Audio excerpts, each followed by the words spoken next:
everyone. Thank you for joining this session. So today's, agenda is where we talk about smart contract security. So this is a very, general, it's a very, starter friendly, talk where even if you have zero idea about smart contracts, security, blockchain itself, this will give you an overview, and this session will help you get started into Web3 security. So, uh,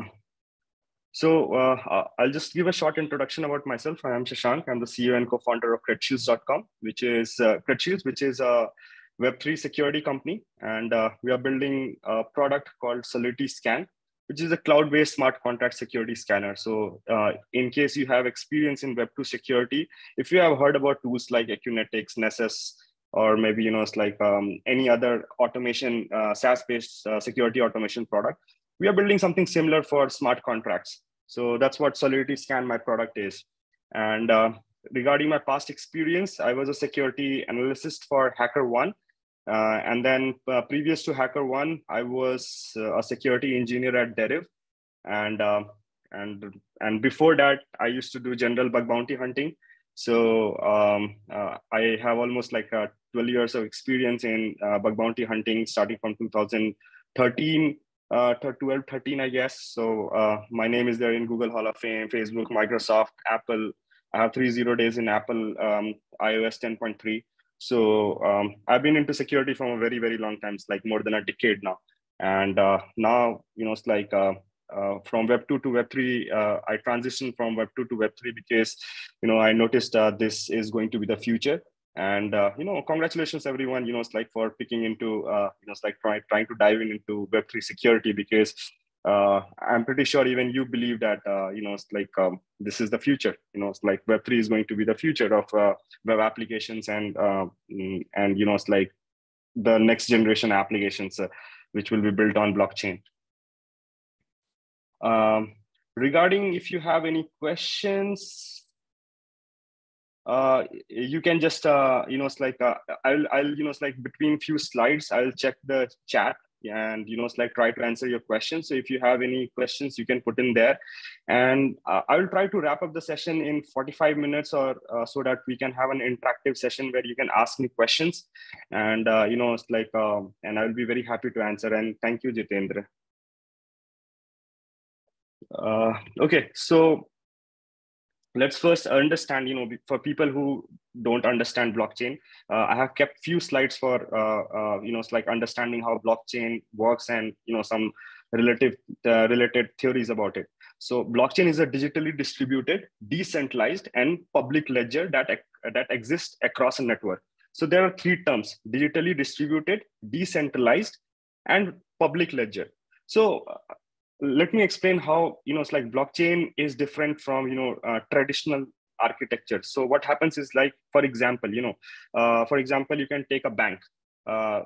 So you might have heard about, you might have come across the word called decentralization. So what does people say is blockchain is decentralized, and rest other things what we have in our current world is centralized, means there is a central authority. So let me explain how blockchain gets decentralized, and why it is being adopted. So let's take an example of a bank. So bank, what happens is there is a bank, and then you go there, you deposit a money. Bank has a ledger, okay, and where they maintain that suppose there are three people, there is A, B, and C. So what happens is A deposits 100 rupees, and then B deposits 100 rupees, and C, all of them have 100 rupees in their bank account, like $100 or whatever, currency you say. Then A transfers, suppose $20 to B. So now, the bank will update their, ledger stating that now A has $80, and B has $120, right? So this is how, all the transactions in bank works.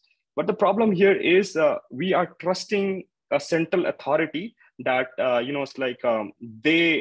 they are taking care of things, and they are not manipulating the numbers. There is no transparency. So suppose if I'm a bank and, I want to do a fraud, what I can do is like I can change the numbers, and then it's like show it's like vague, it's like wrong.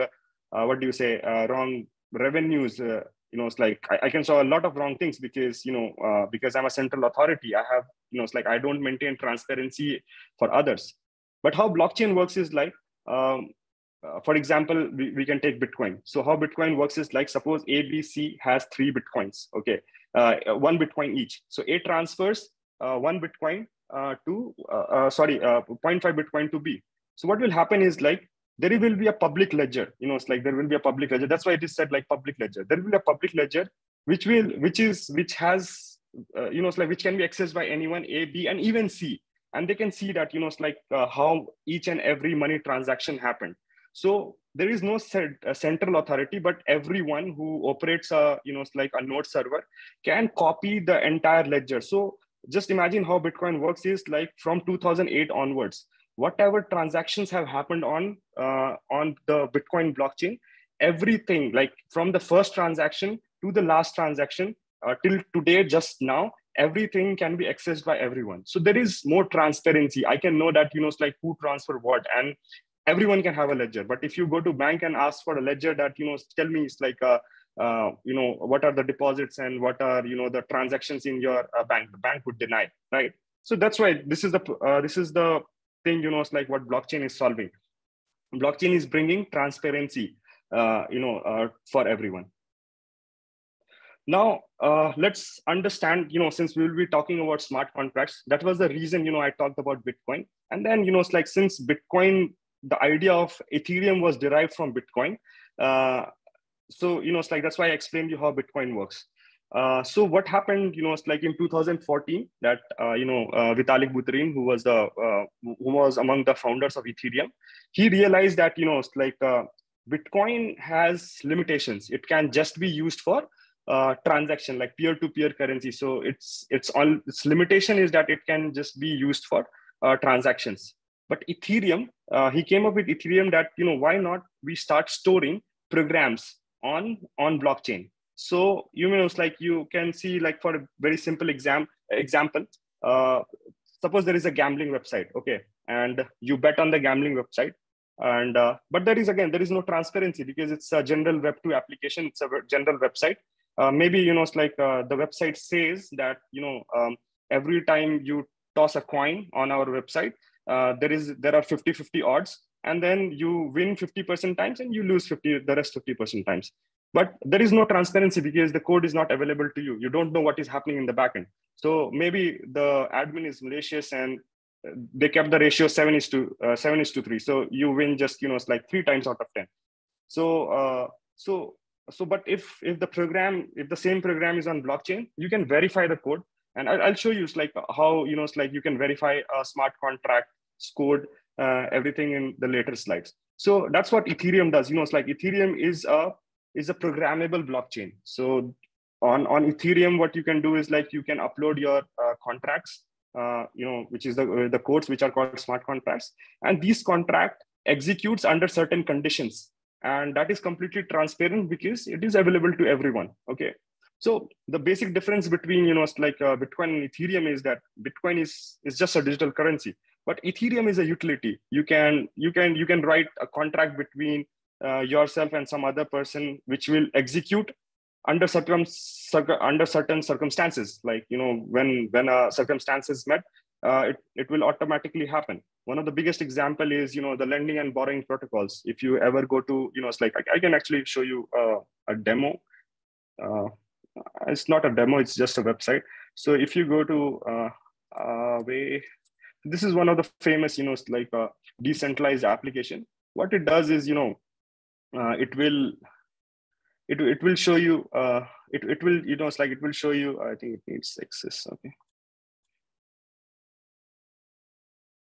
So you can see, it's like what you can do is without any requirement of KYC or anything, you can just, you can deposit your Bitcoins and then take a loan as collateral. And then you can see, it's like there is an APY that, it's like, it tells you that how much rate of interest you are going to get, or if you take a loan, how much interest you have to pay.